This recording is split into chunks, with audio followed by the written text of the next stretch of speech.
Bom dia, queridos. Saúdo a todos com a graça e a paz do nosso Senhor e Salvador Jesus Cristo.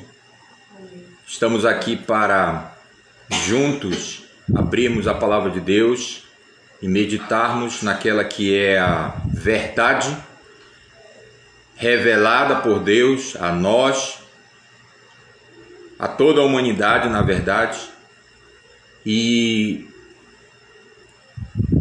a verdade que exige de todo ser humano uma resposta, um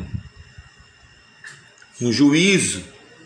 Todo ser humano que entra em contato com a palavra de Deus, ele precisa, foi Deus mesmo que decidiu assim, ele precisa acolher essa verdade, e se ele não acolhe essa verdade, ele nega. Jesus foi bem claro, ele disse: quem não é por mim é contra mim, quem comigo não ajunta, espalha. Jesus, que é a verdade também, a verdade revelada, a verdade tornada um ser humano como nós, ele nos conclama a assumirmos uma postura em relação a ele. E como eu disse, não assumir essa postura já é uma posição. E é tão bom quando nós podemos abrir a palavra de Deus, certos, convictos de que ela é a verdade. Isso aí é dom de Deus. Foi Deus que fez isso por nós. Nós não somos de maneira alguma mais inteligentes ou mais sensíveis à palavra de Deus. Nada disso. Nada disso mesmo.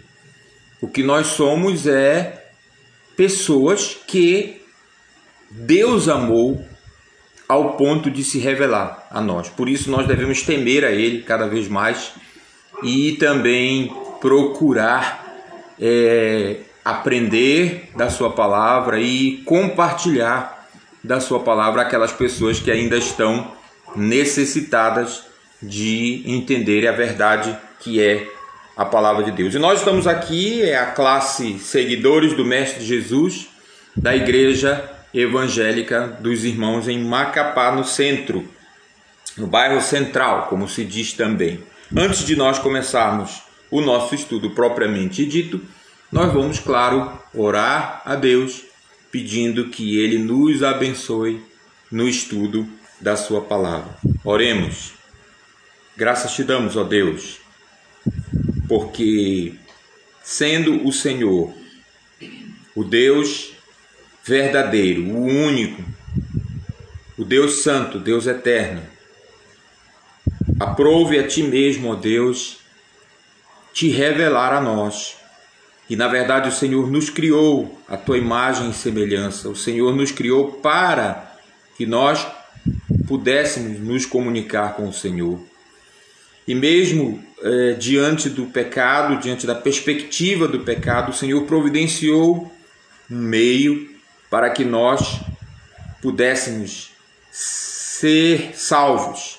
E o Senhor fez isso mediante o sacrifício do teu único Filho, o Senhor Jesus Cristo, revelado entre nós, seres humanos, encarnado na Virgem Maria, que andou por este mundo, que enfrentou todas as coisas que um ser humano enfrenta e que venceu com sua vida santa, pura, agradou totalmente ao Senhor, inclusive subindo àquela cruz por vontade própria, morrendo, sendo o sacrifício perfeito, oferecendo a oferta perfeita pelos nossos pecados.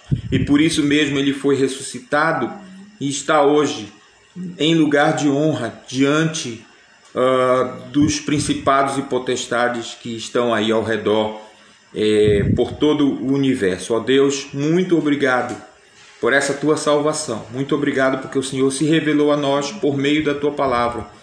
Muito obrigado porque por meio dela nós viemos a compreender o teu plano maravilhoso, perfeito. E no momento que nós a abrimos, ó Deus, para meditarmos nela, nós te pedimos que o Senhor nos abençoe que de fato as nossas mentes, os nossos corações estejam abertos para ouvir a Tua palavra e que a Tua palavra continue transformando as nossas vidas, como é o Teu propósito. E queremos Te pedir, ó Deus, que Tu abençoes aqueles que estão necessitados de encorajamento, de correção, de disciplina até, ó Deus, que a Tua palavra possa vir e realizar uma obra de aperfeiçoamento em cada um de nós. Essa é a nossa oração, é o que nós Te pedimos, em nome e pelo amor de Jesus. Amém. Muito bem, nós estamos estudando, já estamos no finalzinho da primeira carta de Paulo a Timóteo. Estamos no capítulo 6 e, como sempre eu gosto de lembrar, nós estamos trabalhando material da Igreja Cristã Evangélica, da editora Cristã Evangélica, na verdade, Cartas a Timóteo e Tito. Estou aqui com a versão digital hoje. Nós estamos na lição número 8, vamos começar hoje, que tem como título Recomendações ao Homem de Deus. O comentarista dessa lição chama-se Gessé Ferreira Bispo. E o texto básico é 1 Timóteo capítulo 6, de 11 a 16 e depois de 20 a 21. O alvo que está colocado aqui, né, é refletir a respeito das características do homem, mulher de Deus, identificar quais precisa desenvolver e esforçar-se para isso. Eu vou deixar para comentar sobre esse alvo hoje, no final da lição, que provavelmente não vai ser hoje, vai ser só semana que vem, né? Porque tem algumas coisas que a gente vai trabalhar aqui. Na introdução, o irmão Gessé, ele diz que é maravilhoso poder se entregar ao serviço de Deus, né? E mais ainda quando a gente faz isso de maneira voluntária, espontânea, quando a gente se dispõe a essa tarefa, não há dúvidas que as pessoas que fizeram isso tomaram uma excelente decisão. E acertadamente ele comenta que Paulo escreve essa carta para que para falar especificamente com esses servos de Deus, né? Ele diz assim: ela está chegando ao fim, mas existem aqui preciosas recomendações. E aí ele diz: veja como Deus é poderoso, seu exército possui os mais diferentes tipos de pessoas, raças, idades, com muitas variações. Jovens podem, por meio da fé, se identificar de tal forma com aqueles que são chamados homens de Deus. É assim que Paulo inicia esta série de recomendações ao jovem Timóteo.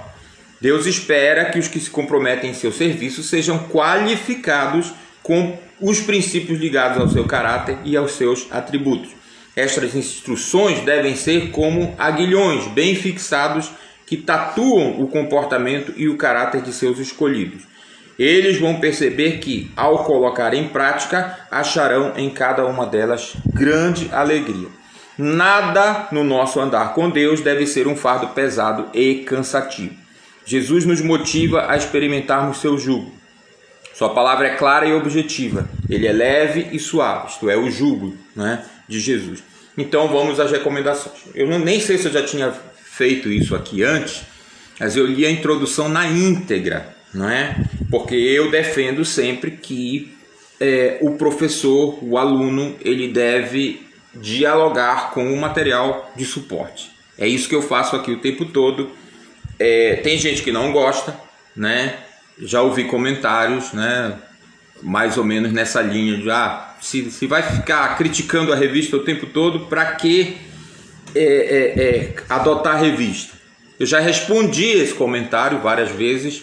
O método de discussão, de diálogo, é o método mais antigo de ensino que existe. É o método que forjou a educação no Ocidente, no mundo ocidental. É o método que se estuda, ou pelo qual se estuda nas universidades espalhadas pelo mundo inteiro até hoje.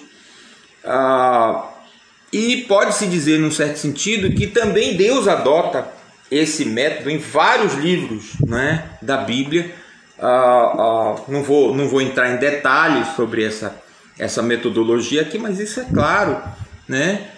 O fato da gente adotar uma literatura não significa que nós estamos concordando 100% com tudo que é colocado, e graças a Deus não é assim. Sabe por quê? Porque com todo respeito ao trabalho dos irmãos que escrevem,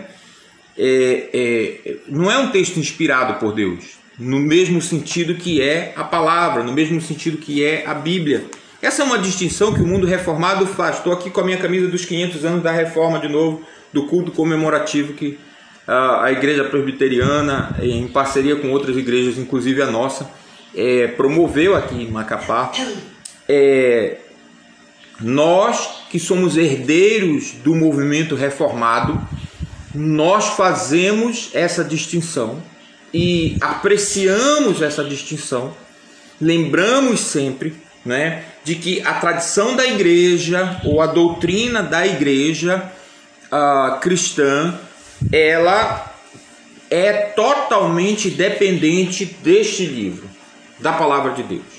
É este livro, é a Bíblia, que norteia, que dirige, que orienta a doutrina da igreja. Tem que ser assim.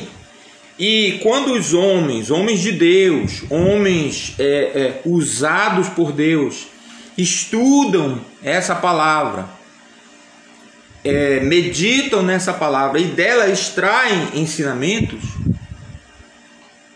nós damos graças a Deus por isso, nós acolhemos esses ensinamentos, mas eles estarão sempre sujeitos a essa palavra. Por isso nós temos o Espírito Santo em cada crente, que nos guia à verdade. Isso é um temor, uma reverência à palavra de Deus que, repito, nós que somos do movimento reformado, nós insistimos em afirmar.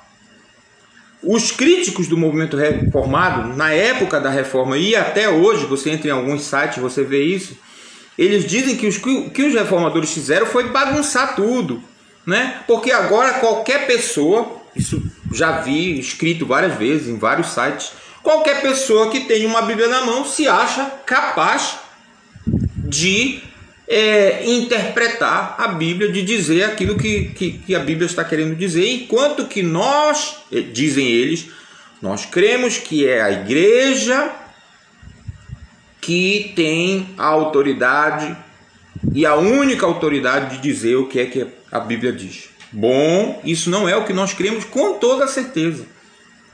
Nós cremos que cada crente, nós que somos herdeiros do movimento reformado, que tenha a sua Bíblia, é perfeitamente capaz de ler, de estudar e descobrir a verdade de Deus por si mesmo. Claro, existem coisas na Bíblia, né? Existem ensinamentos, e aí essa é a tarefa da igreja, né? Os livros da Bíblia são vários. A Bíblia, na realidade, a própria palavra Bíblia significa livros, no plural. Na nossa Bíblia nós temos 66 livros. Livros que foram escritos em várias épocas, livros que foram escritos por vários autores, cerca de 40 autores, livros que têm diversos estilos.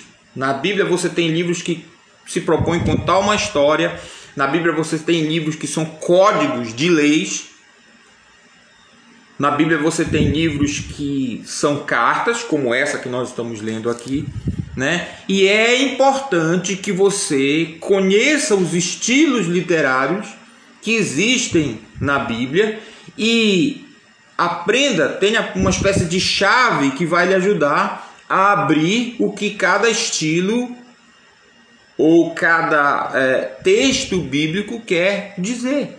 Isso é muito importante, né? Existem sim técnicas, existem regras que se aplicam não só à Bíblia, mas a qualquer outro texto antigo, e que são regras comuns que todas as pessoas que estudam isso aprendem, e nós ensinamos para vocês aqui, ao longo desse tempo aí que a gente está na classe. Então você tem que ler a Bíblia dessa maneira, certo? Tá? Existem nos textos bíblicos um sentido literal, né? Às vezes o texto está dizendo exatamente aquilo que está escrito lá. Existe um sentido figurado. É muito comum, né, que a gente use essa piada, né, essa brincadeira. Quando Jesus diz eu sou a porta, lá no Evangelho de João, você não tem que procurar a maçaneta nele, né? Ele não está dizendo que ele é uma porta, assim como as várias que tem aqui em casa. Não é isso que ele quer dizer. Ele usou uma figura de linguagem, né? O que ele quis dizer é que é por meio dele que nós podemos chegar até Deus, chegar até o Pai. Isso é o que Jesus quis dizer, né? Por isso ele diz, eu sou a porta, quem entrar por mim será salvo, né? E ele estava lá falando no contexto para criadores de ovelhas, o seu público, as pessoas que o estavam ouvindo, entenderam perfeitamente a linguagem que ele usou. Jesus é um professor por excelência, né? Mas ele é muito mais que isso, né? É sempre bom a gente dizer dessa maneira, por causa desse pessoal que está dizendo aí que Jesus é o maior psicólogo que já existiu, Jesus é o maior professor que já existiu, Jesus é muito mais do que isso. É sempre bom a gente dizer, você não pode procurar só o professor que Jesus é, o psicólogo que Jesus é. Você tem que enxergar Jesus como o eterno Filho de Deus, encarnado, morto e ressuscitado, para que nós nos arrependamos dos nossos pecados e creiamos nele e sejamos salvos. Isso é o que Jesus é, ou quem Jesus é. E se você ainda não entendeu, creu, aceitou isso, acolheu isso para você, ainda há uma obra a ser realizada no seu coração. Isso é muito importante a gente saber. Então Jesus falando para aquelas pessoas ali que estavam acostumadas com aquele contexto de criação de ovelhas, ele diz, eu sou a porta das ovelhas.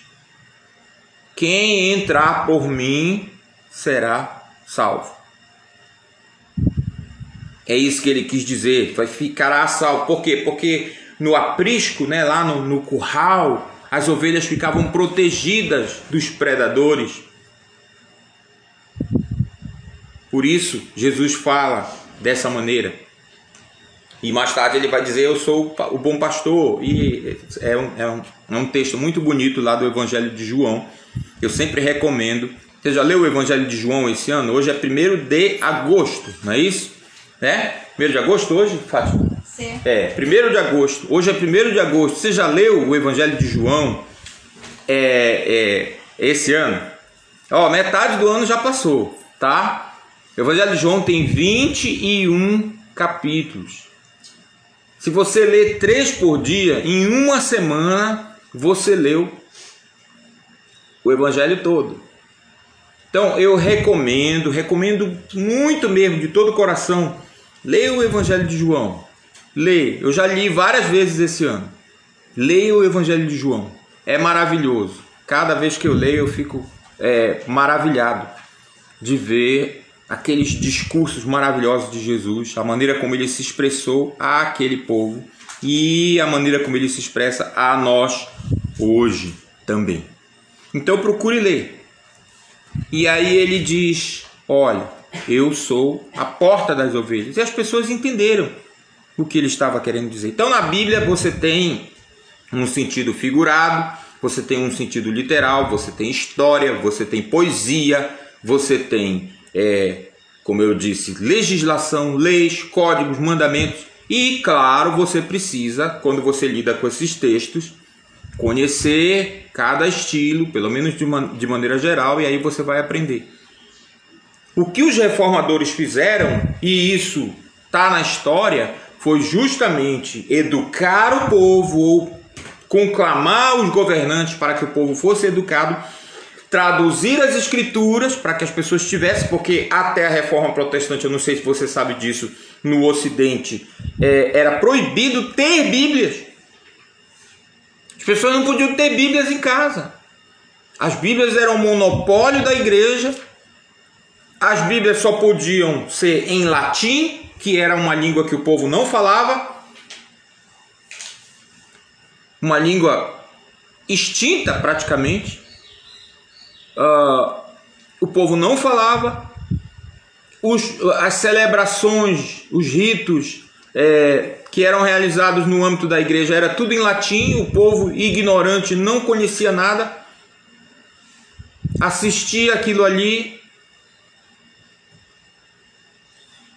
a vida inteira sem entender uma palavra do que estava sendo dito. Então os reformadores, a partir da Reforma Protestante, 1517, o próprio Martinho Lutero começou a traduzir a Bíblia para a língua do povo. Ele era alemão, claro, ele traduziu para o alemão. E vários outros reformadores também empreenderam esse movimento para traduzir a Bíblia e insistiram em educar o povo. Que o povo precisava ser educado, que o povo precisava pelo menos ler e escrever para que eles pudessem ter acesso à Bíblia na sua língua e pudessem estudar, aprender a respeito daquilo que Deus estava querendo dizer para eles, ensinar para eles. Então essa é a verdade, queridos. Você pode olhar isso aí na história, você vai ver que foi assim, certo? Então a contribuição que os reformadores deram para a educação até geral do povo foi muito grande, foi enorme, né? Então a gente não criou nenhuma confusão, pelo contrário, né? É exatamente o contrário disso. Mas enfim, muita gente vai dizer isso por aí, né? E a gente, né, até tem que ter um pouco de compreensão de ver como é que as coisas são. Dito isso, foi um longo parêntese, né, para criticar aqui a introdução. Eu acho que a gente precisa trabalhar um pouco a questão do conceito de homem de Deus de uma maneira mais específica, certo? Eu concordo com ele, né, com o irmão Gessé aqui, que de fato a carta foi escrita com um destinatário que era Timóteo, que estava pastoreando a igreja de Éfeso, e ele, Timóteo, é sim digamos assim, o destinatário inicial desta carta. Mas Deus, na sua sabedoria, preservou esta carta para nós, e há sim um significado mais estrito, vamos dizer assim, mais específico dessa expressão homem de Deus, que significa o profeta, o pregador, né, o pastor, se você quiser usar esse termo, né? Então o homem de Deus é essa pessoa, ok? Mas qual é a minha preocupação quando a gente coloca as coisas dessa forma? Bom, se isso foi escrito para Timóteo, então não tem nada a ver comigo. Eu não sou pastor, eu não sou professor, eu não sou líder. Eu já ouvi isso de algumas pessoas. Olha, a liderança não é para qualquer um. Eu sou um simples irmão na igreja.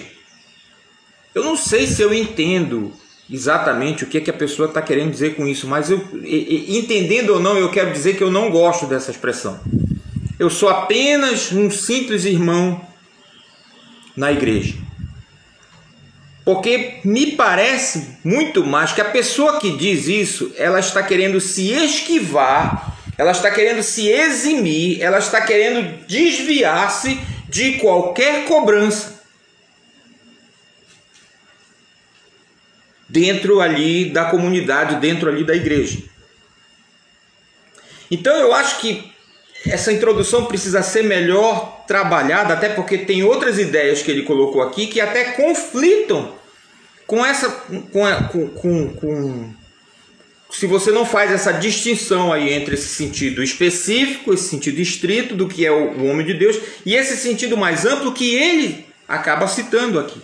Ele fala que Deus tem no seu exército vários mais diferentes tipos de pessoas, né? Eu não gosto muito de dizer que a igreja é o exército de Deus. Eu acho que o exército de Deus são os anjos. Eu acho que a nossa função, a gente canta, né? Eu posso escutar o exército de Deus marchando sobre a terra. A gente cantava, né? Faz algum tempo que a gente não canta essa música. Não estou sentindo muita falta não. Sabe por quê? Porque exército de Deus, na minha opinião, quando a Bíblia fala, inclusive, de exército dos céus, de exército de Deus, ela está se referindo aos anjos. A igreja está, digamos assim, numa outra característica. Muito embora haja, assim, ilustrações na Bíblia, né? Essa ideia de que nós estamos arregimentados, né? De que nós fomos, digamos assim, arregimentados por Deus, alistados, para usar o termo que vocês vão entender bem, quem se alistou aí pelo menos vai entender, né? 18 anos, quando você completa 18 anos, no Brasil o alistamento é obrigatório. Você tem que procurar uma das 3 forças, ou a Marinha, ou o Exército, ou a Aeronáutica, e fazer lá a sua inscrição, né? O seu alistamento. É obrigatório no Brasil isso. Vejam, essa é uma ideia, é uma ilustração que a Bíblia usa, falando dos crentes. Então, eu gosto de pensar que nós fomos arregimentados, mas para uma tarefa específica, que é a proclamação do Evangelho. E veja, se você é cristão, se você um dia já confessou seus pecados, já reconheceu o mérito de Cristo como o seu Salvador, como o Senhor da sua vida, você, querido, já está alistado. Ok? Você já foi arregimentado. Você pertence à igreja. Independentemente se você está afiliado a uma denominação ou a uma comunidade de crentes, você já foi arregimentado. Na igreja do Senhor Jesus Cristo. Eu acho isso um ponto muito importante. Entendeu? Em outras palavras, num sentido amplo, você é um homem de Deus. Você é uma mulher de Deus. Ele vai até dizer isso aqui depois, né? Claramente. E aí, não se trata de você se identificar ou não como um homem de Deus, como uma mulher de Deus. É o que você é. E a Bíblia diz isso claramente. Eu quero trabalhar um pouco essa noção, muito embora não esteja colocado aqui na revista. Mas eu quero trabalhar um pouco, olhar alguns versos com vocês que falam isso, né? Primeiro vamos lá para Efésios capítulo 4, versículo 24. Esse texto é muito conhecido, eu acabei atropelando aqui, né? Não li o texto básico de hoje. Então vamos voltar aí um pouco na história, né? No arquivo aí, né? E vamos começar com 1 Timóteo, depois a gente vai para Efésios. 1 Timóteo 6, 11 a 16, pelo menos esse eu vou ler. 1 Timóteo 6, porque isso aqui é importante, tá? Vejam bem, a palavra de Deus diz assim: você, porém, que é um homem de Deus, fuja de todas essas coisas más. Busque a justiça, a devoção, e também a fé, o amor, a perseverança e a mansidão. Lute o bom combate da fé. Apegue-se firmemente à vida eterna, para a qual foi chamado, e que tão bem você declarou na presença de muitas testemunhas. Diante de Deus, que a todos dá vida, e de Cristo Jesus, que deu bom testemunho perante Pôncio Pilatos, encarrego-o de obedecer a esta ordem sem vacilar. Assim, ninguém poderá acusá-lo de coisa alguma, desde agora até a volta do nosso Senhor Jesus Cristo, pois, no devido tempo, ele será revelado do céu pelo bendito e único Deus Todo-Poderoso, o Rei dos Reis e Senhor dos Senhores.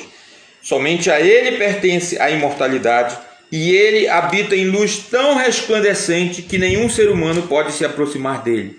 Ninguém jamais o viu, nem pode ver. A ele sejam honra e poder para sempre. Amém.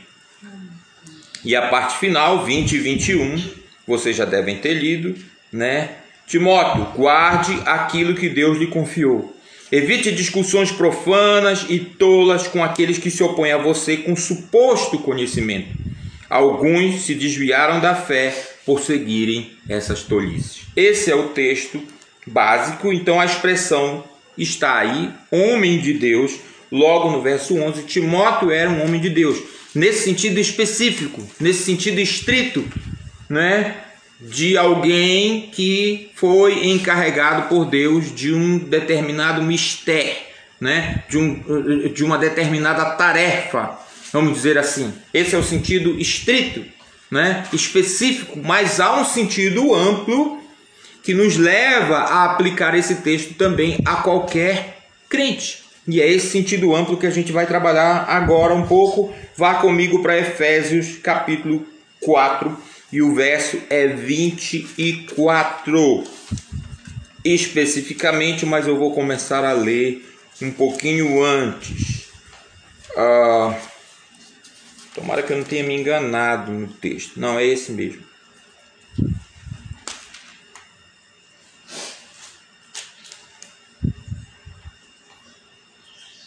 Vou começar a ler um pouquinho antes.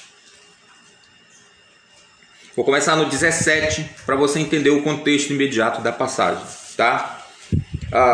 Paulo vai fazer um contraste aqui entre os filhos da luz, que são os crentes, aqueles que foram iluminados. Essa é uma expressão que Paulo usa referindo-se à sua própria experiência, né? Você se lembra que uma luz do céu brilhou no caminho de Damasco lá quando Paulo foi convertido.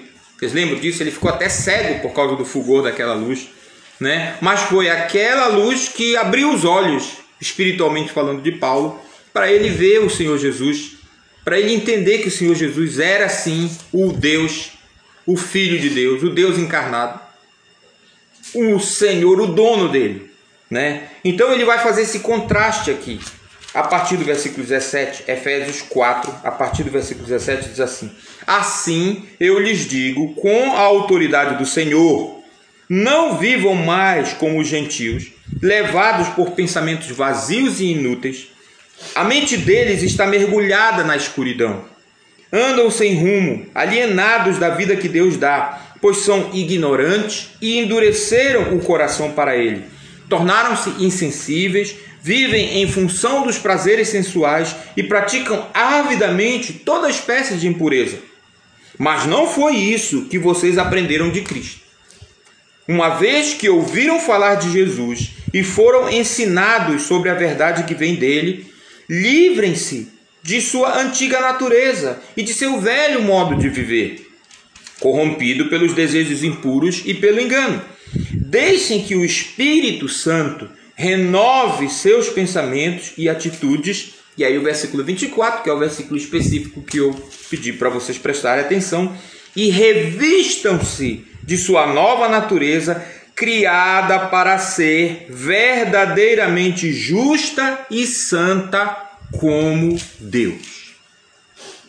Se você for ver uma versão mais antiga, ela vai dizer o homem, revistam-se do homem criado segundo Deus. Esse é o novo homem, em contraste ao velho homem, que alguns chamam de velha natureza, que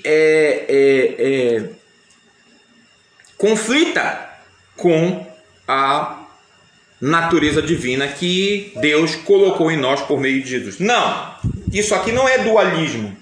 Alguns podem dizer assim, é um cristianismo dualista. O cristianismo é dualista, então tem duas naturezas, uma natureza má e uma natureza boa, que lutam aí eternamente dentro da gente. Negativo.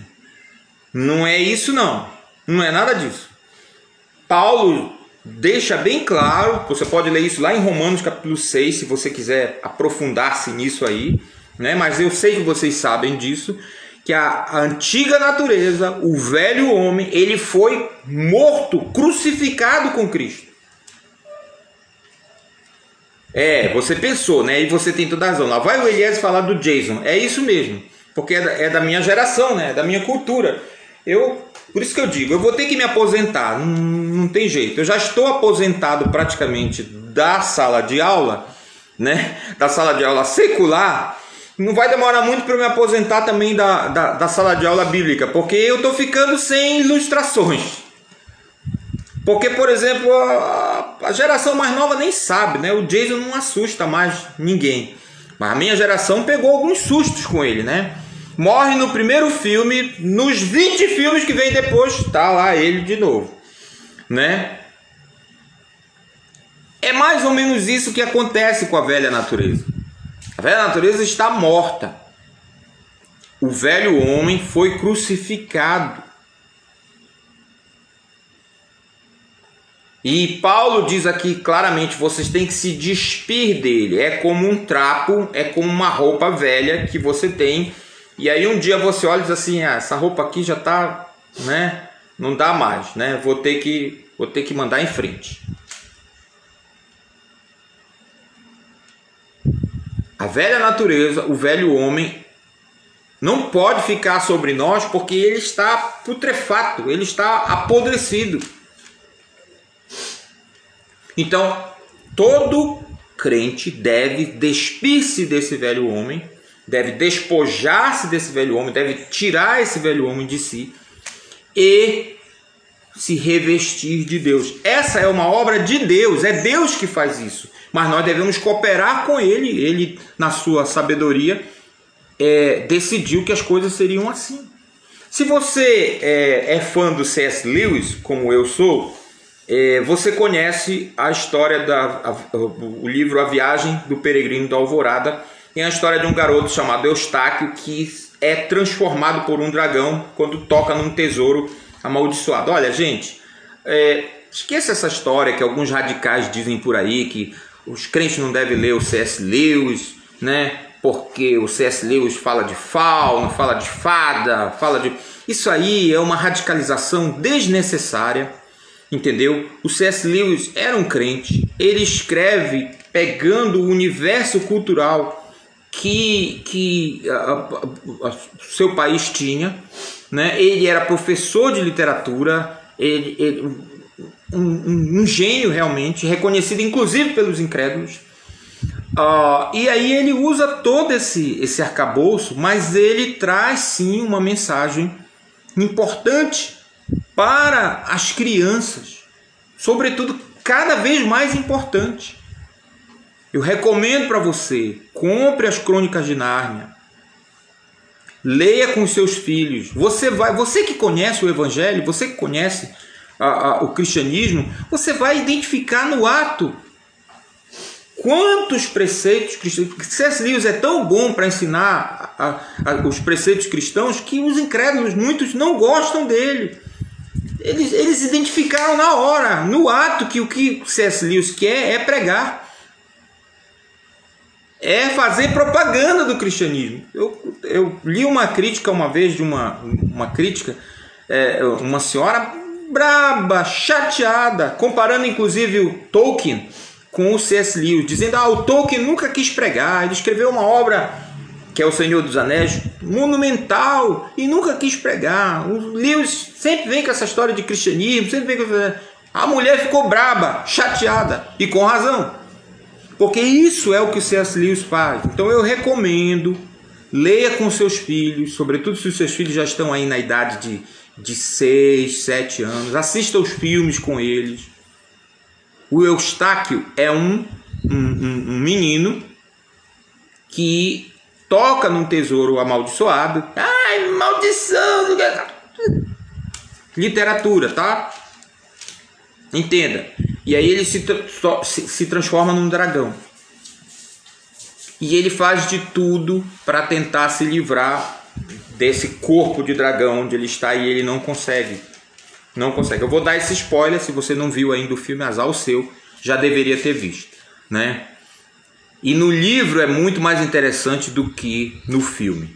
Eu já falei sobre isso antes para vocês, eu vou falar hoje com mais detalhes, mas eu já falei antes, falando dessa história de velho homem, de novo homem. Então, o pobre do Eustáquio fez de tudo para se livrar daquela maldição, daquele corpo de dragão, e ele não conseguiu nada. Até que finalmente ele encontra com Aslan. E o Aslan, que é o leão, que é um tipo de Cristo, né, no filme, o Aslan, ele literalmente rasga aquela pele de dragão com as suas garras e tira o Eustáquio dali de dentro, ou se você preferir, ele simplesmente vai retalhando e vai tirando. No livro é muito interessante, porque o Lewis diz que faz o Eustáquio dizer que quando as garras do leão entraram no couro dele e deram aquele lânio profundo e começaram a arrancar aquele couro do dragão, ele diz, olha, eu senti, o Eustáquio diz, uma dor lancinante, absurda, insuportável mesmo,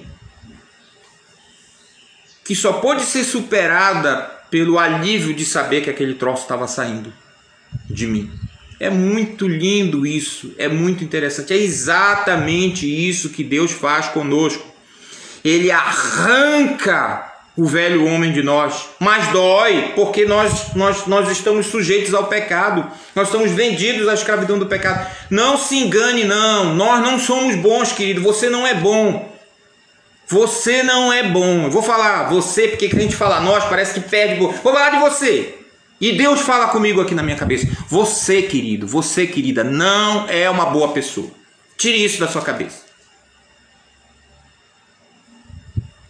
Paulo, esse mesmo Paulo que nós estamos falando aqui, ele foi curto e grosso. Eu sei que em mim, isto é, na minha carne, não habita bem nenhum. E ele disse isso quando ele já era crente, tá? Quando ele já era Paulo, o servo de Deus. Você não é bom.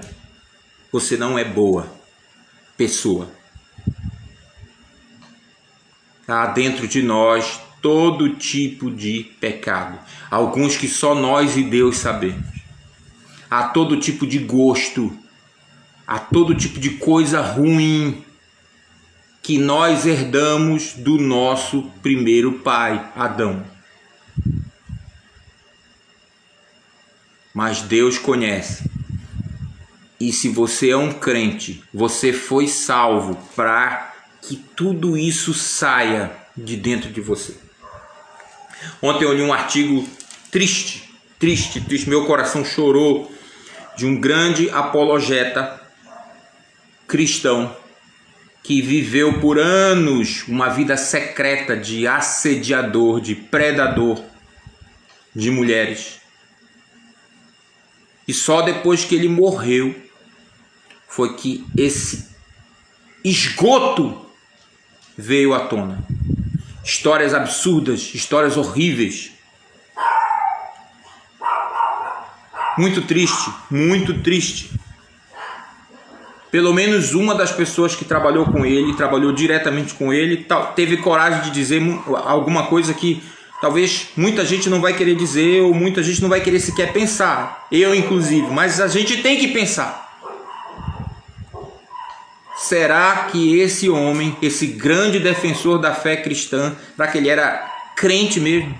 Convertido verdadeiramente? Porque vejam, alguém pode ser aos olhos dos homens um grande defensor da fé cristã e aos olhos de Deus ser totalmente reprovado. Porque é difícil conceber que alguém que falava que Jesus é a solução para a humanidade pudesse viver uma vida secreta tão porca, assediando as pessoas, ameaçando as pessoas.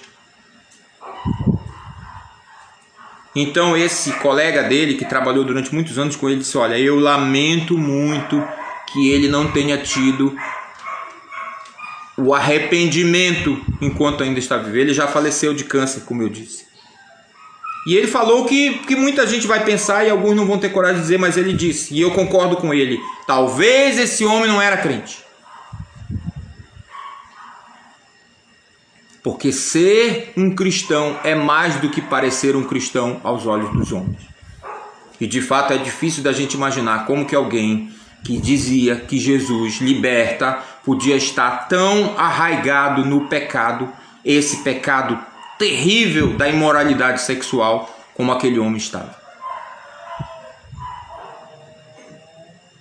Um homem de mais de 70 anos envolvido sexualmente com meninas de 22 anos, moças, jovens de 22 anos. É um negócio que assusta muito. E tudo isso veio à tona, sabe como? Porque uma das mulheres que ele assediou, ela diz que foi estuprada por ele, provavelmente foi mesmo. não aguentou assistir o culto memorial que estavam fazendo para ele. Todo mundo falando bem, elogiando. Dizem que quando morre todo mundo vira santo, né? Ela ficou tão revoltada e ficou pensando, ninguém vai falar quem esse homem era de verdade mesmo. Foi para a internet e pesquisou e viu que tinha um blogueiro ateu que tinha ouvido alguma coisa, porque essas histórias dificilmente é possível esconder completamente. E ela viu que esse homem estava recolhendo esses relatos e ela entrou em contato com ele e disse, eu tenho uma história para contar para você. E a partir daí, quando ela contou a história dela e essa história foi publicada, outras histórias vieram à tona e aí o escândalo e simplesmente acabou com o ministério que levava o nome desse homem. A obra dele não sobreviveu a ele, exatamente porque provavelmente era obra dele, não de Deus. Isso não significa que muitas pessoas não se converteram por causa daquilo que ele falava, porque o que ele falava é verdade, de fato. E é assustador a gente pensar que pessoas foram convertidas por causa do trabalho dele e talvez ele não tenha sido no final das contas. Mas é possível que isso seja verdade. Veja, se você é um crente, se você confessou seus pecados e creu em Cristo, você foi salvo com um objetivo, e o objetivo é santidade. Está aqui, está claro no texto que nós acabamos de ler. Eu vou ler de novo o versículo 24. Se você não prestou atenção, preste atenção agora. E revistam-se de sua nova natureza, criada para ser verdadeiramente justa e santa como Deus. O crente não pode ter vida secreta. Não pode. Não pode. Até mesmo porque nada há que fique escondido para sempre. Deus sabe de todas as coisas. Então preste atenção para isso. Você, queira ou não queira, se você é um crente, você é um homem de Deus, uma mulher de Deus. E você foi salvo visando santidade. Eu conversava com algumas pessoas essa semana e a gente conversava sobre isso. Eu estou um pouco preocupado com o que eu estou vendo aí no evangelicalismo aí, da internet. Muitos pastores pregando isso, muitos professores, muitas pessoas falando, celebridades, né? Eu realmente estou impressionada com Jesus, eu estou impressionada com Deus. Eu não presto, eu sou uma pessoa horrível e mesmo assim Deus me ama. O que é isso? O que é isso? Deus não se importa com com a vida porca que você leva. Deus não se importa. Deus te ama. Nada disso. Não é isso não. Não é isso que a palavra ensina. A vida porca que a gente leva incomoda a Deus, sim. Incomoda tanto a Deus que Ele enviou o seu único Filho, Jesus, para morrer por nós, derramar o seu sangue justo, produto de uma vida perfeita que Ele levou, para que nós tenhamos a oportunidade de, perdoados os nossos pecados, viver uma vida diferente. Preste atenção, abra bem seus ouvidos aí. Você não foi salvo para ficar se vangloriando desse jeito, que você não presta e mesmo assim Deus te ama. Não é isso! Você foi salvo para viver uma vida santa. Você foi salvo para ser aperfeiçoado. Então, os pecados que o Espírito Santo vai mostrando para você que você tem, os gostos errados que você tem, os apegos, os afetos errados que você tem, Deus, por meio de Jesus, vai trabalhando. Como Aslan fez com o Eustáquio Dragão, enfiando as garras, o mais profundo, e arrancando isso de você. E dói, Dói, mas é glorioso o final.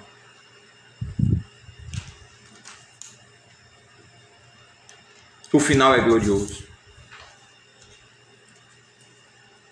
Eu, sinceramente, se algum dia voltar a cuidar de uma igreja de novo, eu já decidi qual vai ser o lema que a gente vai colocar na porta da igreja. Enquanto alguns dizem pare de sofrer, eu vou colocar venha sofrer com a gente. Nós estamos prontos para sofrer com você, porque o sofrimento faz parte. Se você não está sofrendo, querido, como cristão, tem alguma coisa errada. Como cristão, você vai ter que sofrer de alguma forma. O próprio fato de você se apegar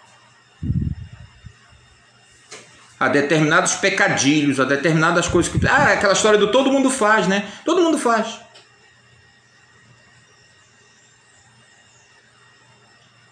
Ok, todo mundo faz, mas se eu sou cristão, eu não posso fazer. Eu não vou fazer. E se eu fizer e for pego, for flagrado, o que eu tenho que fazer? O que a Bíblia diz? O que encobre as suas transgressões jamais prosperará, mas o que as confessa e deixa alcançará misericórdia. Sim, é isso mesmo. Sabe que tem político perverso que entendeu isso, entendeu esse trecho melhor do que muitos crentes, porque quando ele é pego com a boca na botija, rapidinho os assessores chamam, convoca uma coletiva de imprensa e ele vai lá e confessa e lamenta, chora às vezes.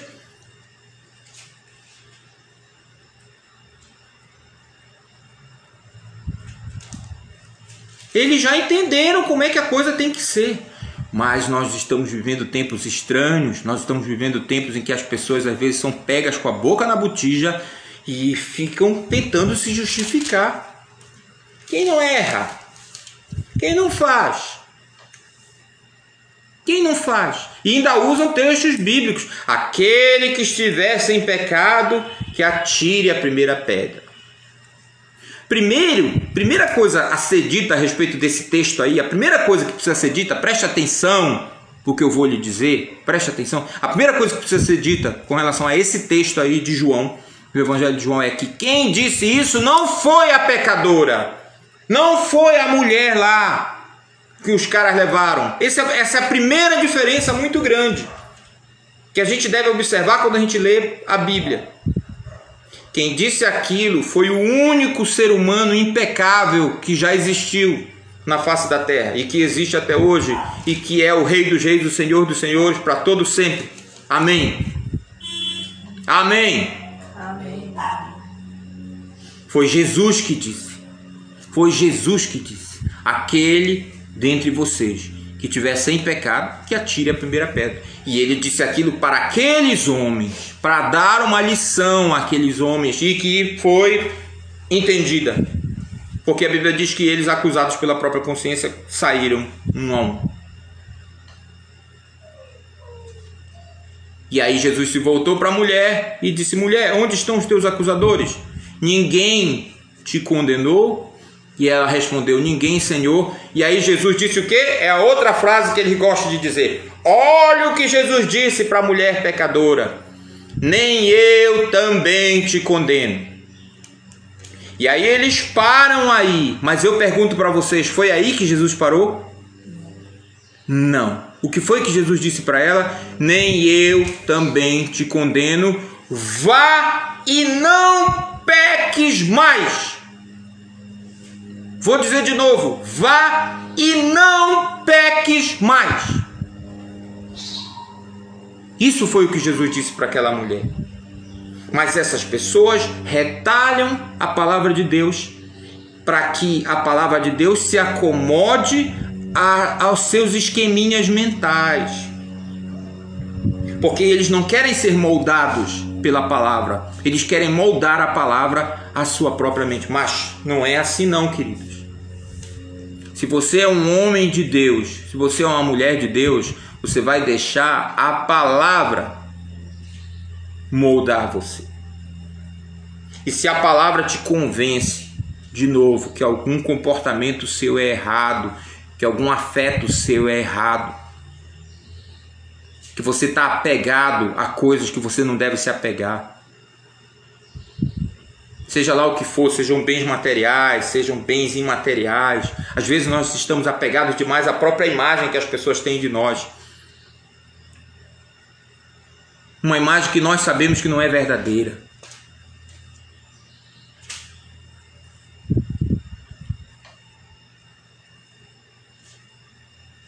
Falava com um rapaz essa semana, e vejam, mas eu vou ler o outro texto aqui, depois eu conto essa história.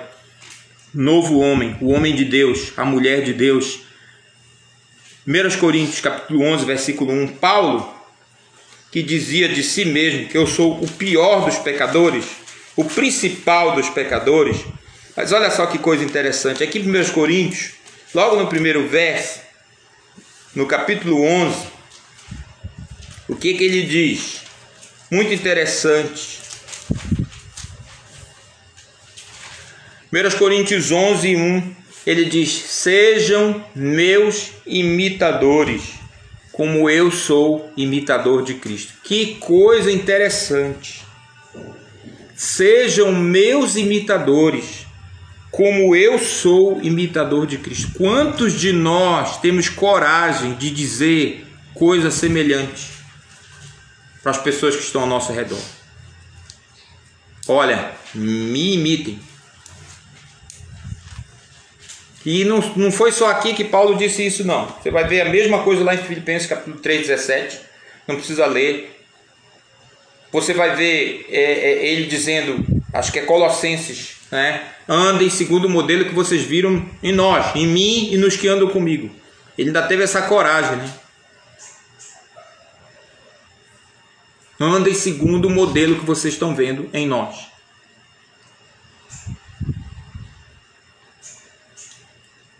O clássico texto de Atos capítulo 20, quando ele se despede dos bispos lá de Éfeso, ele vai dizer isso também. Olhem como eu andei nos 3 anos que eu passei aí andando com vocês. Preste atenção, preste atenção. Se você é um homem de Deus, uma mulher de Deus, essa é a carreira que você tem que correr, meu caro. De novo vai sofrer. O Brasil acordou com a notícia do ouro lá da menina, né? Da mocinha lá. Que legal. Aí, né? É interessante que tem tantos atletas que ralaram também. Eu tenho que dizer isso, né? Tem tantos atletas que ralaram e não ganharam nada. Histórias que vão ficar esquecidas ou não reveladas para o Brasil. Eu, se fosse repórter, eu ia atrás da novidade, eu ia atrás daqueles que não ganharam nenhuma medalha, mas que ralaram também. O Brasil é um país, não sei se a nossa autoestima é tão baixa, mas que a gente só conhece as histórias de superação desses atletas quando eles ganham alguma coisa. Tem muitos atletas que ralaram, sofreram, lutaram, não ganharam nada, e a história deles vai ficar esquecida do grande público. Eu não estou desmerecendo aqui o mérito da mocinha lá. É uma história interessante. Rebeca. É Rebeca, né? O nome dela, da Rebeca. É uma história interessante. Cirurgia e fisioterapia e recuperação, né? É uma história interessante. Mas lembre-se que Paulo disse uma vez, olha, vocês não sabem que os que correm no estádio, estava falando lá dos jogos lá, que o mundo grego legou para o Ocidente. Lembre-se que os que correm no estádio, todos correm, mas um só leva o prêmio. Correi de tal maneira que o alcanceis. Há uma carreira a correr, a gente canta isso. Há uma vitória a alcançar. E essa vitória já foi conquistada. É aí que a semelhança, né? Que a ilustração falha. O esforço da Rebeca, né? Tudo que ela fez, a superação, etc, etc. Mas no nosso caso, nós já fomos conquistados. Vejam, tudo que nós conquistamos como filhos de Deus, na verdade, já foi conquistado para nós por Cristo na cruz. Não é maravilhoso isso, gente? Todo o sofrimento que a gente vai passar aqui lutando contra o pecado, né? Porque o Espírito fala conosco, o Espírito revela, o Espírito diz: olha, você é assim, você tem isso dentro de você, arraigado aí. E dói a gente ouvir o Espírito dizer isso para nós. Dói demais. Dói a gente ter desejos que a gente não pode satisfazer porque a gente sabe que são errados. Que a gente não pode alimentar porque a gente sabe que são perigosos. Isso dói muito. Mas lembre-se, todo o sofrimento que você puder imaginar que você vai passar até o dia em que você morrer ou que Cristo voltar, tanto com a sua morte quanto com a volta de Cristo, você vai ser glorificado imediatamente, instantaneamente. Você vai finalmente receber aquilo que Jesus conquistou para você na cruz. Por isso nós cantamos: tudo o que Jesus conquistou na cruz é direito nosso, é nossa herança. Todas as bênçãos de Deus para nós tomamos posse, é nossa herança. Toda a vida, todo o poder, tudo que Deus tem para dar, abrimos nossas vidas para receber e nada nos resistirá. Mas a gente precisa cantar isso sabendo que nós não podemos resistir a essa obra que Deus está fazendo em nós. Porque às vezes o maior obstáculo para você seguir a carreira cristã, queridos, não está nos outros. No seu chefe, no seu pai, na sua mãe, no seu filho, na sua esposa, no seu esposo. Às vezes o maior obstáculo para você percorrer essa carreira está em você mesmo. É o Jason, é a velha natureza, é esse corpo vendido à escravidão do pecado que muitas vezes nos atrapalha. Por isso Paulo diz: façam morrer, revistam-se do homem que é criado segundo Deus. Nós estamos aí como professores da escola dominical às voltas, às vezes angustiados. Temos mais de 80 pessoas no nosso grupo de WhatsApp. Temos as leituras para a gente fazer. 27:30 notificam que fizeram a leitura. Se você faz a leitura e não notifica, na minha opinião você está perdendo o galardão, porque a regra do grupo é que você notifique. E você entrou sabendo da regra, pelo menos quase todos, eu acho que todos. Tanto é que no início sempre o pessoal vai fazendo, né? Veja bem, é ótimo que você leia, mas eu mesmo me pego às vezes. Essa semana eu deixei de notificar alguma vez. É engraçado.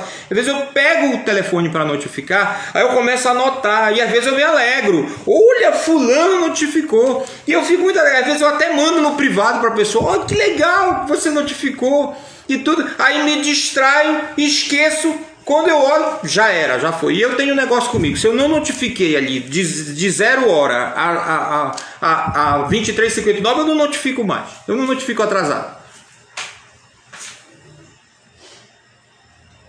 Vejam, é uma coisa simples, mas eu vou insistir nisso, ilustra muito bem. Mas é pouca gente. É pouca gente. Eu confesso para vocês, eu não tenho fé, não.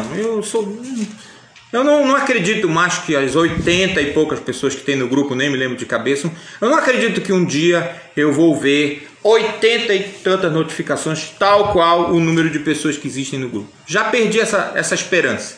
Olha o pecador aqui, né? Mas eu falo mesmo. Se acontecer, eu não sei, eu acho que eu vou sair gritando na rua, vão chamar a polícia para me pegar. Mas vejam, é uma coisa tão simples. E vou dizer de novo, como professores de escola dominical, às vezes a gente fica realmente exasperado. 89 participantes, a minha fiel escudeira está me informando aqui. 89 participantes. E 102 matriculados. E a classe tem 102 matriculados, né? É uma coisa simples, né? Isso aí é uma besteira, mas olha, não se esqueça que Jesus contou aquela parábola que diz: olha, vocês foram fiéis no pouco, eu vou colocar vocês sobre o mundo. É nas pequenas coisas, viu, gente? A gente não insiste com os nossos filhos em relação a isso, é ou não é verdade? A gente não insiste que arrumar o quarto é importante, é uma coisa pequena, né? Uma coisa que lavar a louça, que lavar a sua xícara do café é importante. Muitos pais, por conta de que de fato isso é trivial, já esqueceram ou já desistiram. Não deveríamos fazer isso. Nós deveríamos insistir. Enquanto os nossos filhos estão conosco, nós deveríamos insistir no corriqueiro, no trivial. Sabe por quê? Porque isso é testemunho que você dá, querido. Isso é testemunho.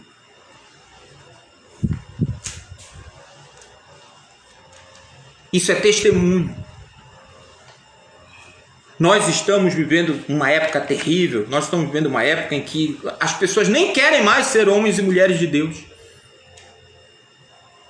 Os meus filhos, quando vêm falar comigo à noite, e eles vêm, e se eles não vierem, eu vou atrás deles. Esse é um ritual aqui em casa que eu não abro mão.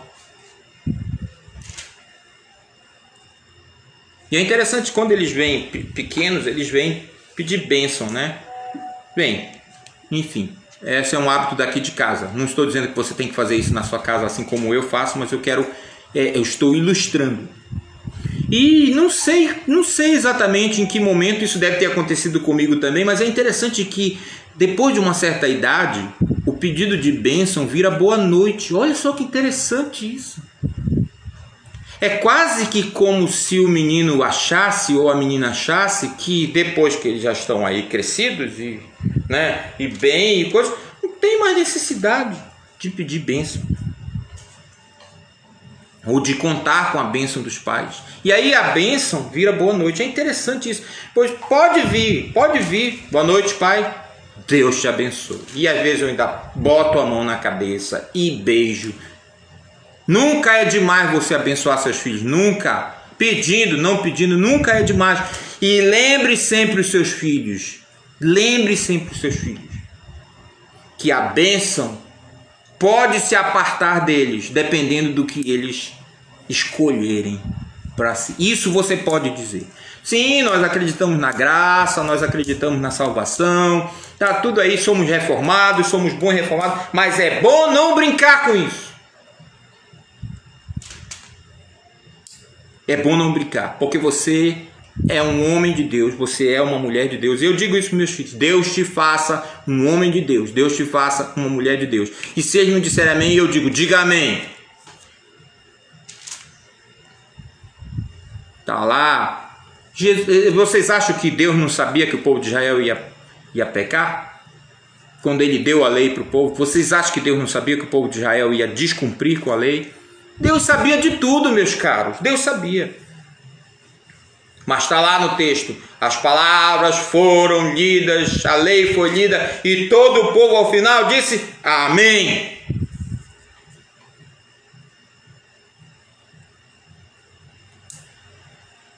Se você é um homem de Deus, uma mulher de Deus, é isso. Você foi salvo para isso.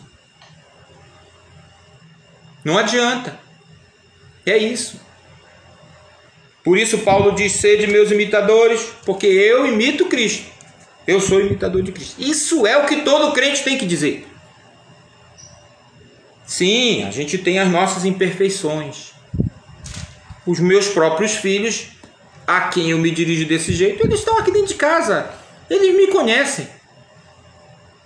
Eles sabem, tanto quanto é possível saber, eles sabem.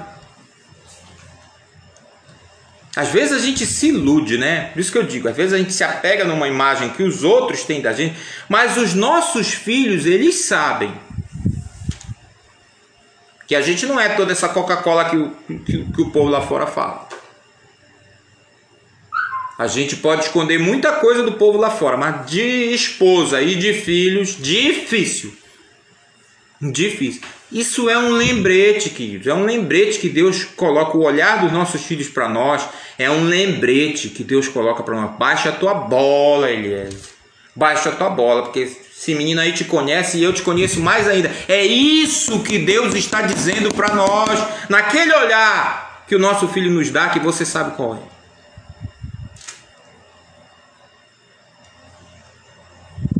O que é que nós temos que fazer? Nós temos que acolher e dizer: é isso, eu sou um homem de Deus, mas eu ainda sou um homem, mas eu vou em frente, eu vou prosseguir para o alvo.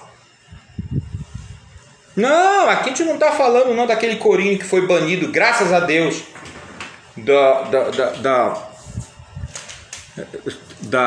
do cancioneiro da igreja, né? Graças a Deus, Deus levantou homens e mulheres que baniram esse corinho, que dizia, né? Até esqueci. Fátima, aquele que eu falei um dia desses. Dê um sorriso só. Um sorriso só. Sorriso aberto. Um sorriso certo, cheio de amor. Dê um sorriso só, um sorriso aberto, um sorriso certo, cheio de amor. Quem tem Jesus gosta de cantar, está sempre sorrindo, mesmo quando não dá. Tropeça aqui ou cai acolá, mas depressa levanta e começa a cantar. Falso! Falso, falso, cada palavra desse corinho, cada expressão é falsa. Meu Deus, eu já pedi perdão para Deus por ter cantado tantas vezes esse corinho. Não é assim. Você vê, você pode isolar algumas frases e talvez isolada ela até tenha alguma ponto de verdade, mas quando você mistura tudo, a narrativa desse corinho ela é falsa. E graças a Deus ele foi banido. Você não conhece? Que bom, meu querido. Que bom.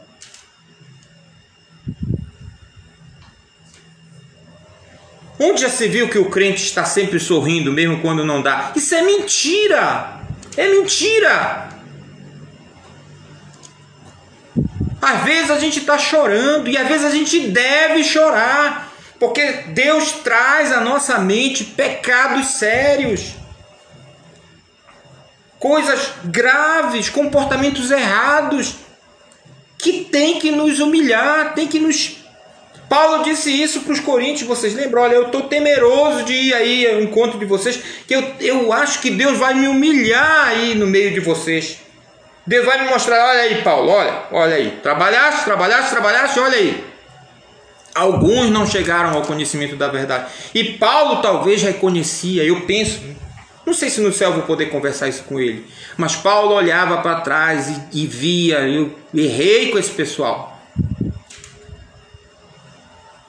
Eu poderia ter ido mais além. Eu poderia ter ido... Quantas coisas a gente tolera às vezes, pecados, comportamentos errados uns dos outros, mas porque é família, né? A igreja é uma família, né? Na família a gente não passa a mão na cabeça do filho, do não sei o que. Ah, passa? Não devia. Não devia. Não é não? Não devia. Não devia. Se você é um homem de Deus, uma mulher de Deus, esteja preparado para ser repreendido. O que é que a Bíblia diz? Fira-me o justo. Será isso um favor que ele vai me fazer? Eu não vou recusar. Não vou recusar. Se você está lendo a lição, você está vendo que eu já estou respondendo ao conjunto da lição, né? Todo. Isso me incomoda profundamente. Me incomoda profundamente.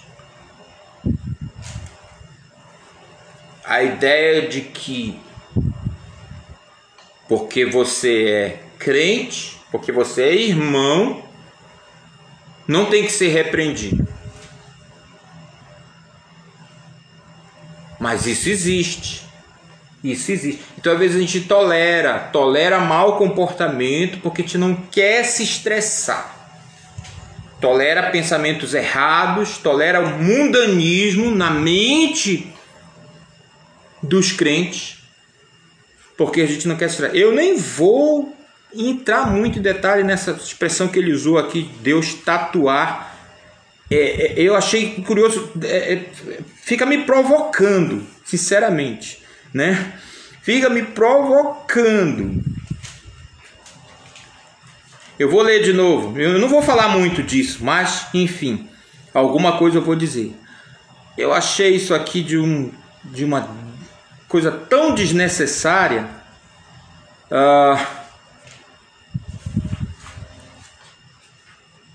Deixa eu ver.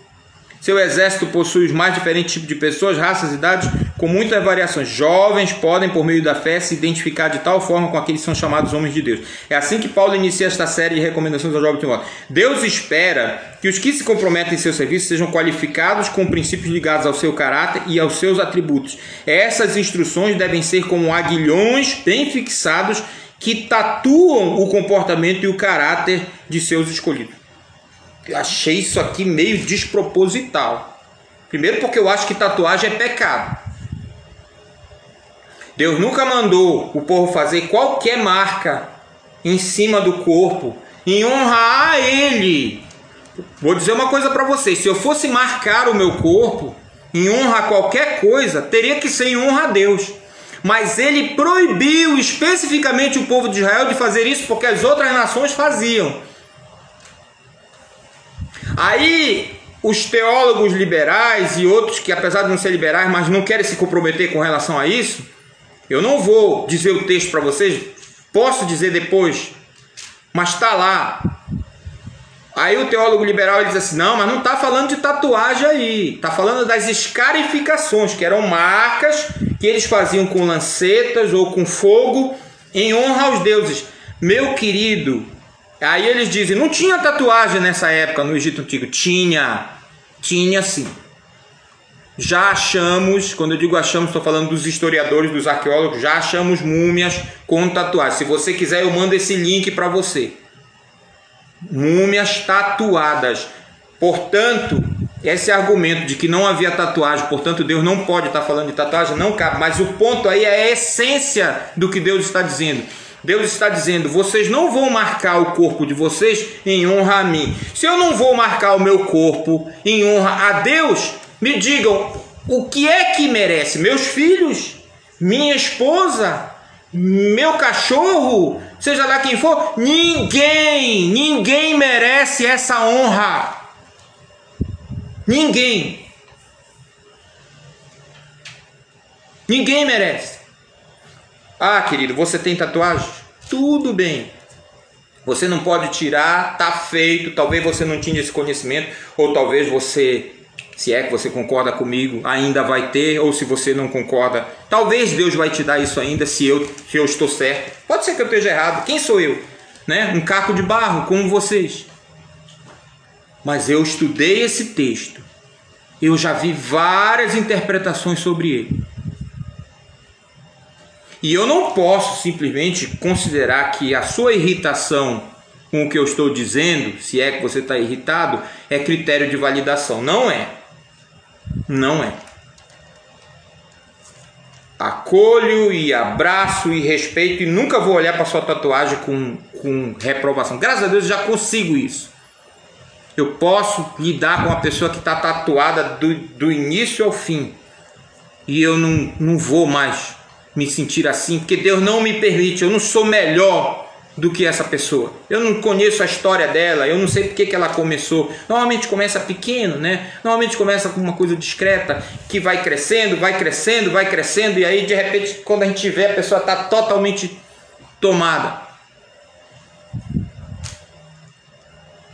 Porque às vezes o erro vem pelos nossos afetos, não é pelo que a gente sabe. Às vezes a gente até sabe algumas coisas, mas a gente gosta, sente de maneira diferente. Então, não conheço a história da pessoa, eu não sei porquê. Então, eu estou trabalhando com os meus filhos, é diferente. Os dois que estão aqui ainda, negativo. Não. Nem adianta pedir, mas um não está mais. Os outros, em breve, se Deus quiser, vão seguir com a vida. Eu não sei o que eles vão fazer depois. Mas a minha posição pessoal é essa. Eu jamais usaria essa expressão aqui, com todo respeito ao irmão Gessé. Jamais. Deus nunca quis isso. Deus fala de gravar os seus mandamentos no nosso coração. É uma expressão totalmente diferente, porque é uma coisa que rompe com esse exterior, você está entendendo? Deus não quer demonstrações exteriores de devoção, queridos. Vocês conseguem entender isso? É como se Deus dissesse, olha, eles se marcam em honra aos seus deuses, mas eu jamais vou permitir que vocês façam isso. O que eu quero de vocês está muito além disso. Isso é o que Deus está dizendo. Eu quero que vocês sejam homens e mulheres de Deus. Totalmente. E o último texto que eu vou trabalhar com vocês é 1 Coríntios capítulo 2, versículo 15, e cabe bem com essa orientação que a gente está dando aqui.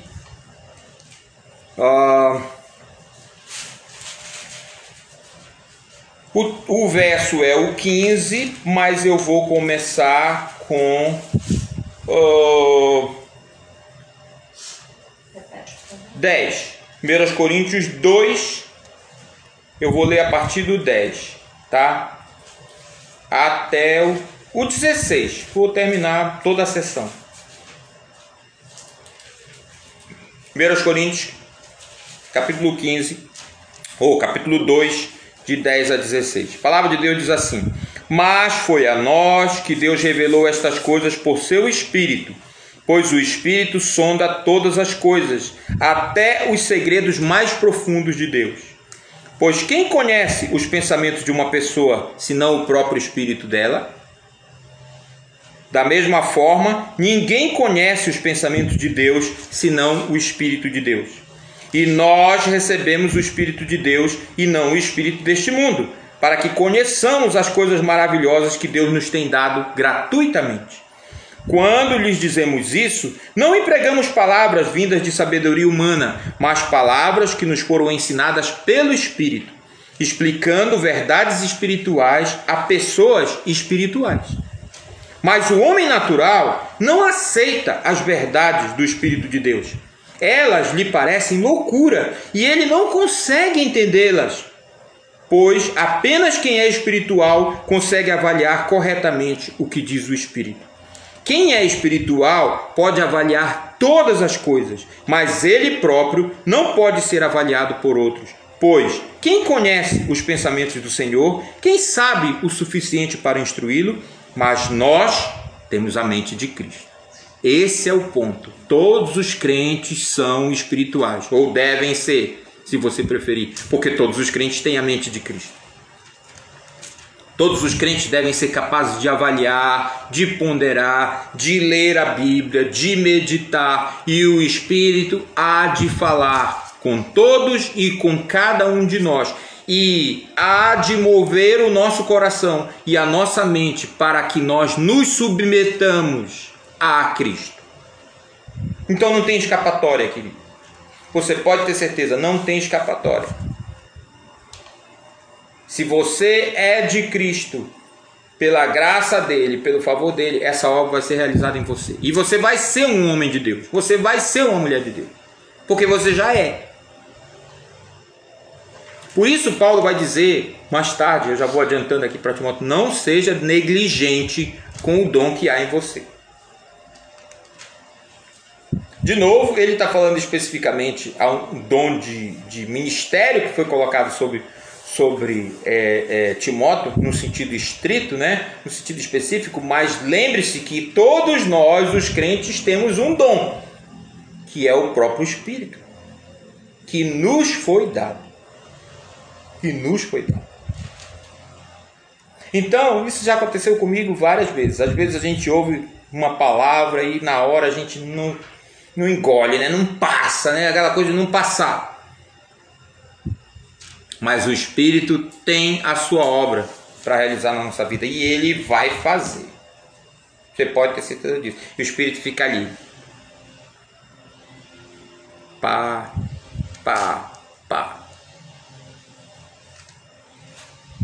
E aí é como diz o salmista, né? Instruir-te-ei e te ensinarei o caminho em que deves seguir. Não seja como o cavalo, como a mula, que é na base do freio e do cabresto. E às vezes dá espora ali no corpo do animal. Nem sei se pode ainda, né? Acho que talvez nem possa mais, não sei. Os animais estão quase com mais direito do que a gente, né? Então, enfim, não estou... nem devia ter dito isso, mas enfim. Mas é porque essa semana também fui desafiado com uma coisa que me disseram que eu não tenho o direito de comer o ovo da galinha. Eu fiquei invocado. Porque complicado, eu posso até pedir para a galinha para comer o ovo dela, mas como é que eu vou saber se ela me autorizou ou não? Aí complicou tudo. Vou ter que não comer, realmente. Se eu acreditar nisso, de fato, é melhor parar de comer. Se eu acreditar que eu estou pecando, que eu estou fazendo alguma coisa errada, de novo, é outra ideia que está ganhando força aí no meio evangélico, inclusive, evangélicos que estão colocando essa filosofia. O veganismo é uma filosofia, não é simplesmente dieta, não é simplesmente comida. Pare com isso, vai estudar, vai ver. É uma filosofia, e o pensamento principal dessa filosofia é: os animais estão no mesmo nível existencial dos seres humanos. Portanto, aquilo que não puder ser consentido por um animal não deve ser feito. Meu querido, vá pesquisar, vá ver. A filosofia é essa. Se você é um homem de Deus, você vai endossar isso? Você é uma mulher de Deus, você vai endossar isso? Essa questão dietética, essa questão de saúde, essas outras questões é detalhe. É detalhe. A filosofia subjacente, a filosofia que está embasando isso aí é essa. Nós não temos o direito de dispor dos animais. É disso que eu estou falando, para ser mais exato, né? Não tô falando de cuidado com o seu animal de estimação. Não era isso que eu estava criticando. Então eu tive que falar claramente o que é que eu quis dizer com isso. Mas a ideia é essa. Eu tenho um vídeo, tá em algum lugar do meu celular, eu posso procurar. Se você quiser, eu mando para você. Umas mocinhas que fizeram um coletivo numa granja, sei lá onde e tal. E elas dizem com todas as letras: separamos as galinhas dos galos, porque percebemos que as galinhas gritavam muito e percebemos que elas estavam sendo abusadas. Por isso agora ficam os galos de um lado e as galinhas do outro.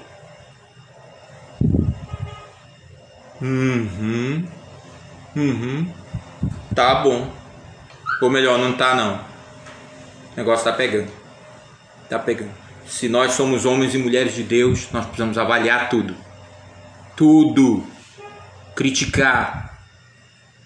Atentar. E dizer: Senhor, euzinho aqui, me ajuda, me orienta, me mostra como eu devo me posicionar, o que eu devo fazer, como eu devo agir. Porque todos nós somos homens e mulheres de Deus. Nós fomos salvos para isso, queridos. Não fomos salvos para outra coisa. Pode ter certeza disso. Por isso o salmista diz: sonda-me, ó Deus, conhece o meu coração. Prova-me, conhece os meus pensamentos. Vê se há em mim algum caminho mau e me guia pelo caminho eterno. Essa deve ser a nossa oração, sempre. Todos nós. Como eu disse, eu não quero ter a última palavra sobre nada. Tudo que eu falei está aberto à discussão, não aqui, porque não dá para responder. Eu não tenho essa habilidade para responder ao vivo, né? Por isso eu peço, e graças a Deus os irmãos entenderam, né? Aqui eu não tenho como interagir, mas no nosso grupo de WhatsApp ou no meu privado, fiquem à vontade. Coloque seus pontos, traga seus textos, seus versículos da palavra de Deus. Tudo está sujeito à crítica. Tudo, absolutamente tudo que eu falei. Façam isso. É um favor que vocês me fazem, com toda certeza. Eu sei que está chegando a hora da gente se despedir, né? Eu não vou ficar colado nessa cadeira. Não passei cola. A cadeira não é minha, a cadeira é de Deus. Mas vocês podem ter certeza que enquanto eu estiver aqui, eu vou dizer tudo aquilo que Deus tem colocado, acredito, no meu coração. Mas pode ser que Ele tenha colocado algumas coisas para que sejam corrigidas sim, né? Com certeza. Então eu tô preparado para isso, estou tranquilo. Meu privado no grupo, fiquem à vontade para discutir ao longo desta semana. Se você pensar em alguma coisa, for pensando e só vier alguma coisa para você na quinta-feira, não deixe o diabo lhe pegar por aí. Ah, mas hoje já é quinta, ninguém falou nada no grupo, não tem nada. Não, pode ser no domingo de manhã, antes da lição. Se alguma coisa vier para você, pode colocar no privado ou no grupo e a gente vai sim responder. Eu, de novo, vou dizer, vocês estão silenciosos demais. Está me incomodando um pouco, né? Porque ou significa que está indiferente para vocês o que eu estou dizendo aqui, eu estou dizendo algumas coisas muito duras, eu tenho consciência disso, né? Ou significa simplesmente que você realmente não acha que vale a pena a gente discutir essas coisas. Mas eu quero dizer para vocês que continuo aberto, continuo aí disposto a continuar comentando a palavra de Deus com os irmãos. Tá bom? Vamos orar, vamos agradecer a Deus pela sua palavra, vamos agradecer porque Ele nos fez homens e mulheres dele. Oremos. Ó Deus, glória, honra e louvor sejam dados a Ti, que a despeito do nosso pecado nos conquistou para que nós nos tornássemos homens e mulheres do Senhor. E nós queremos deixar claro que ao olharmos o mundo, ao olharmos grande parte da humanidade em trevas, perdida, sem esperança, sem Deus no mundo, nós nos submetemos à Tua soberania e declaramos: nada, não eu, mas a graça de Deus comigo, me salvando, me santificando, me instruindo, que nós possamos dizer isso sempre. Ó Deus, abençoa o Teu povo, faz com que ao Teu povo seja revelado a Tua palavra cada vez mais.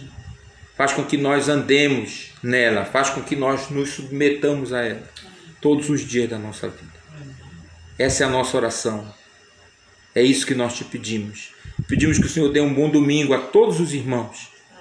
Que o Senhor guarde a cada um.